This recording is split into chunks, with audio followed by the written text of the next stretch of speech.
Hello, and welcome back to another Chris McPherson Show Daily Dose Hoops Hype Edition.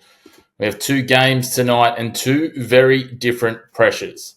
But make no mistake, everybody is playing for something. The defending champions are in survival mode, 4 games away from the play-ins and only 1 win off the bottom. A season that promised everything, now fighting for relevance. Tassie, meanwhile, just keep stacking wins and chasing on those play-in berths, trying to lock them in, and it's certainly starting to feel very real. In the second game, we head north, Cairns at home on New Year's Eve, desperate to climb off the foot of the ladder, and a southeast Melbourne side that is hurting, stewing, and absolutely primed after a tough loss. Third spot back in their sights ahead of a massive clash next week with the Kings. Tonight, we're breaking down the matchups that matter, the swing pieces that can tilt the game, and of course, a value play to tie us out.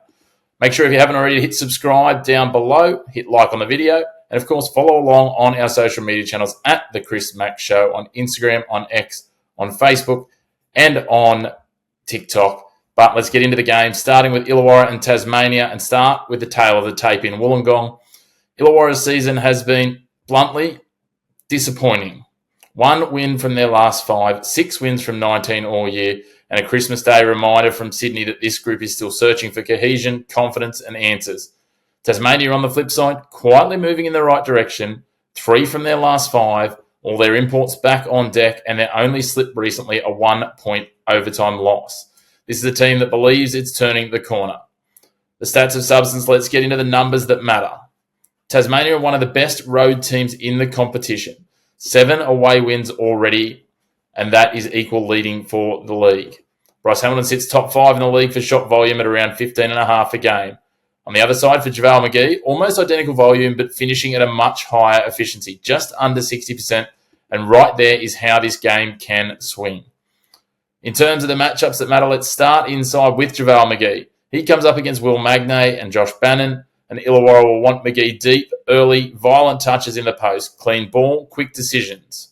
Because when JaVale McGee gets rhythm, he doesn't just score, he sets the emotional temperature of the building and lights it up. Tasmania, though, will have answers. They'll rotate bodies, they'll make him work, and they'll try and drag him away from the rim defensively. But if anyone can absorb that physical pressure, it is the Jack Jumpers men in Magnay and Bannon.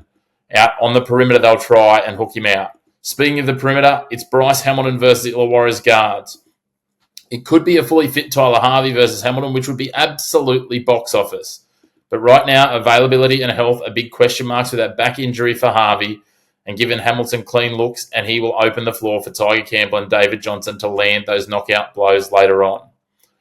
The swing piece, and this is where everything pivots in this one, Tyler Harvey. We just touched on him in that back injury, but Justin Tatum hinted in an interview with the Illawarra Mercury yesterday that Harvey is training and he's back out there. So if he does play and can play freely and at full health, Illawarra's offense will transform instantly. Spacing will improve, pressure shifts, and Tasmania may not be able to load up. If he doesn't, or if he's limited, well, it's a big lean towards the Jack Jumpers.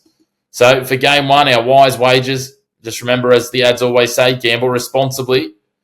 These are just my takes, so make sure to do your own research. I like the Jack Jumpers to win this one. They're outsiders somehow for mine, which is a bit of a head-scratcher at 210.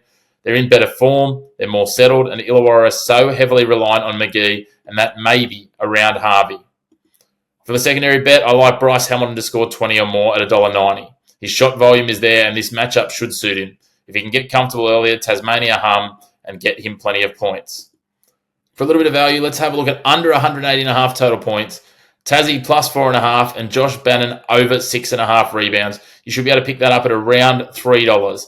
This game feels like it could be an arm wrestle, lower scoring, points in hand with the Jack Jumpers, and Bannon's motor will keep him live on the move, even against McGee, where he looks likely to pick up some boards.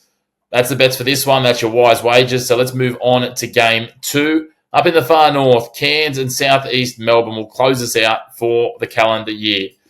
So, the tail of the tape. The Taipans have shown glimpses. Wins over the Breakers and Hawks, but also a 42-point reality check from Sydney and a double-digit loss to Tasmania mixed in. Are they better? Yes. Are they good? Not quite yet. Southeast Melbourne arrive with a very different energy. 3 wins from their last 5. 2 narrow losses, 1 to Tasmania and 1 in overtime. And it's a group that believes it's better than its ladder position suggests. They see themselves as a contender. History certainly leans to the Phoenix as well. They've beaten Cairns twice this season, including one emphatic result down in Melbourne and an 11-point win in November in Cairns. For the stats of substance, here's the contrast that matters. Southeast Melbourne take more shots than anyone in the league, about 80 a game, almost 4 clear of the next. Cairns, they take the fewest, under 70. The Phoenix live with volume. Cairns need efficiency and a big spike in it just to stay attached. And unfortunately for them, they are also one of the 2 worst shooting teams in terms of percentage in this league, alongside Southeast Melbourne. But that volume for the Phoenix is what stacks up. In terms of the matchups that matter, let's start with the headliner, Nathan Sobey versus the Cairns defense. Cairns need to crowd him, bump him, make it uncomfortable, but don't foul. Because give Sobey an inch and he'll take a mile. That'll be usually worth 3 points. If you double him, they've got other threats too. Ian Clark, Angus Glover, who can kill you with some space. The other matchup, Jack McVeigh versus Brown. This is a work shift. McVeigh needs a big night.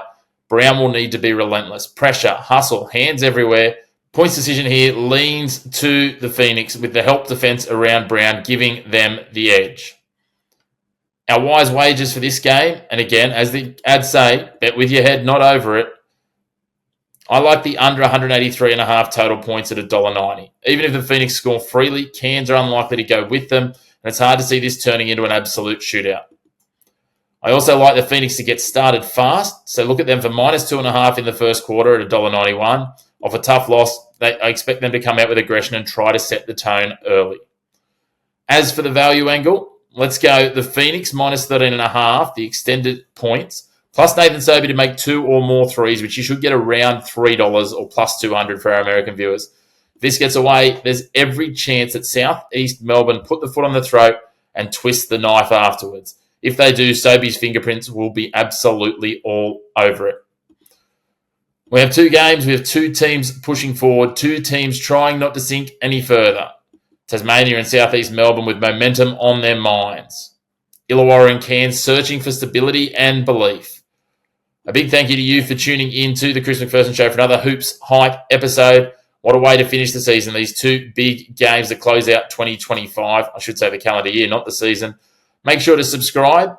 Hit the bell notification button down below so you get notifications when we do go live. And follow us along at The Chris Mack Show on Instagram, on TikTok, on X, and on Facebook. We'll certainly have more Hoops Hype coming to you early in 2026. And we'll have plenty more watch-alongs coming as well as other content dropping as well. If you're a tennis fan, keep an eye out later today for our United Cup preview.